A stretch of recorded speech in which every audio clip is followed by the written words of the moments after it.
मैं वैद्य गिरधारी लाल मिश्र पिछले 40 वर्षों से अधिक समय से आयुर्वेद की चिकित्सा में हूँ। 83 में श्रीलंका सरकार ने मुझे ग्रेटेस्ट अवार्ड आयुर्वेद का आयुर्वेद चक्रवर्ती से विभूषित किया है और भारत सरकार से राष्ट्रीय आयुर्वेद विद्यापीठ का मैं राष्ट्रगुरु और फेलोशिप लिया हूँ। अखिल भारतीय आयुर्वेद महासम्मेलन से मैं 65 से जुड़ा हुआ हूँ। राष्ट्रीय अंतर्राष्ट्रीय संस्थाएं जो है उन सब में मैं जुड़ा हुआ हूँ। जी, आजकल आयुर्वेद के प्रति लोगों में एक आम धारणा है कि ये बहुत ज़्यादा इफेक्टिव नहीं होती है या बहुत ज़्यादा समय लेता है इलाज के लिए, ये ठीक है ना। और यही वजह है कि बाकी जो पैथियाँ एलोपैथी या होम्योपैथ बहुत ज़्यादा आगाज कर रही हैं, तो फिर आयुर्वेद को फ्लोरिशमेंट के लिए बहुत ज़्यादा नहीं चांसेस भारत में, जो कि जड़ इसका भारत में ही है। तो क्या लगता है आपको, कहाँ चूक हो रही है? नहीं, इसमें है ना कि ये जो बहुत जो आकस्मिक चिकित्सा वगैरह नहीं है, ये एक भ्रमात्मक बात। मैंने संकटकालीन व्याधि चिकित्सांक, आशुकारी व्याधि चिकित्सांक के संपादन किए हैं, आकस्मिक व्याधि चिकित्सांक के संपादन किए हैं और उन सब में उन सारी बीमारियों का जो आपको आकस्मिक ट्रीटमेंट होता है उसका वर्णन किया है। केदारनाथ आयुर्वेदिक हॉस्पिटल में जब चीफ फिजिशियन था मैं जयपुर में, तो वहाँ इंदौर के अंदर जितने भी पेशेंट भर्ती होते थे उन सब में हम आयुर्वेदिक ही चिकित्सा देते थे। अब उसमें यह है कि कुछ बीमारियाँ ही इतनी लंबी होती है कि उनमें लंबा ट्रीटमेंट देना पड़ता है हैं। तो उनमें एलोपैथ में भी वही बात है कि जैसे वो लोग कहेंगे ब्लड प्रेशर के लिए, डायबिटीज़ के लिए जीवन भर दवाई खाओ, जबकि हम लोग कहेंगे भाई 4 महीने 6 महीने लगातार इनको खाने से जो है फिर दवाओं की आवश्यकता ही नहीं पड़ती है।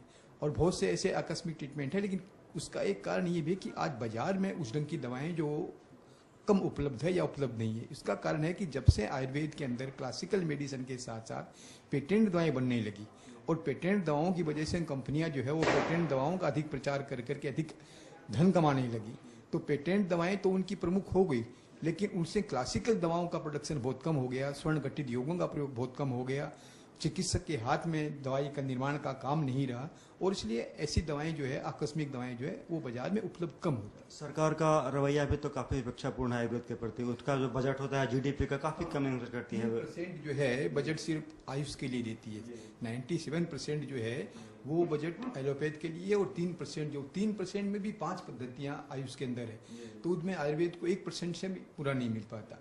और उसमें भी बहुत सारा जो पैसा आता है वो किसी न किसी प्रकार से वो लोग एलोपैथ की कोई न कोई स्कीम के अंदर जो है वो घुसा देते हैं, कोई न कोई हेल्थ स्कीम, कोई उस तरह की स्कीम है उसको लगा देते हैं। तो जी, अगर हम रिसर्च की बात करें तो एलोपैथ पे सरकार काफी कुछ खर्च करती है रिसर्च के लिए, बट जब हम आते हैं आयुर्वेद पर तो उसमें बहुत ज्यादा चांसेस नहीं बचते हैं। तो फिर कहाँ से हम लोग उम्मीद कर सकते हैं आयुर्वेद काफी ज्यादा ये करेगा? वही है ना कि आज ये भारत में 80% जनता जो गाँव में रहती है वो आज भी आयुर्वेद प्राचलित है।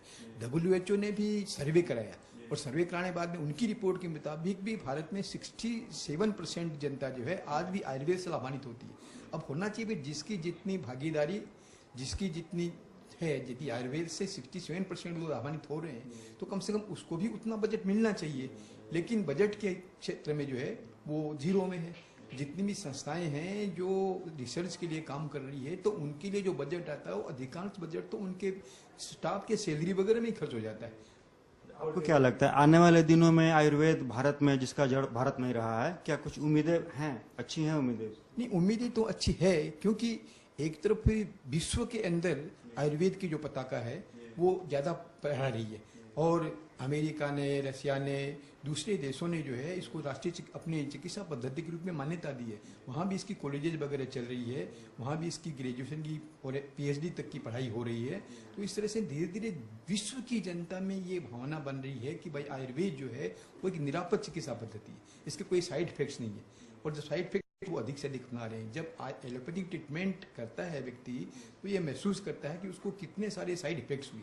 वही व्यक्ति जब आयुर्वेद के अंदर चिकित्सा में आता है तो उसको ये महसूस होता है कि उसको साइड बेनिफिट्स कितने हुए।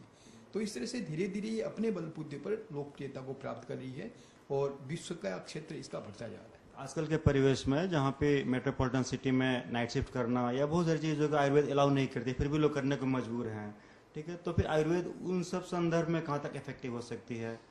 क्योंकि आयुर्वेद एक विचार, एक जीवन धारा की तरह है जहाँ पे वो खास रूटीन जी सकते हैं आप, लेकिन आजकल के मेट्रोपॉलिटन लाइफ में वो संभव नहीं हो पाता है। ये जहाँ रात में आपको काम करने पड़ते हैं, नाइट आवर में काम करने पड़ते हैं, जबकि आयुर्वेद इसका अलाउ तो नहीं करता है, फिर वो कैसे इफेक्टिव हो सकता है आजकल के टाइम वो में? तो आयुर्वेद में ऐसा है कि भाई यदि कोई आदमी रात्रिचर्या वाला व्यक्ति दिनचर्या की तरह काम करता है तो वो फिर दिन में रात्रि की तरह अपना प्रयोग कर ले उसको।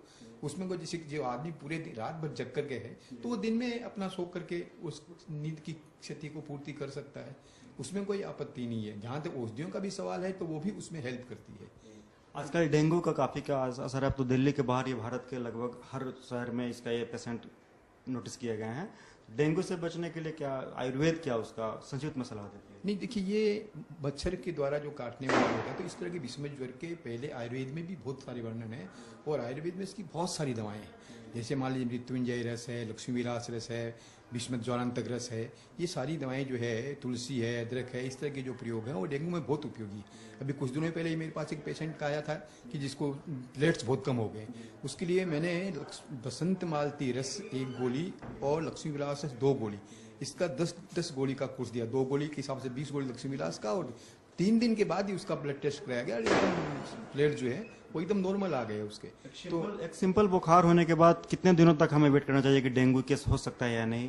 क्योंकि दोनों का सिम्टम तो बुखार आना ही होता है, ये कितने दिनों वेट कर सकता है कोई वो पेशेंट? तो देखिए 2-3 दिन बाद ही पता लग जाता है। जब वो उसमें विषमता आने लगे, ज्वर की विषमता बढ़ जाए तो उसी समय पता लग जाता है।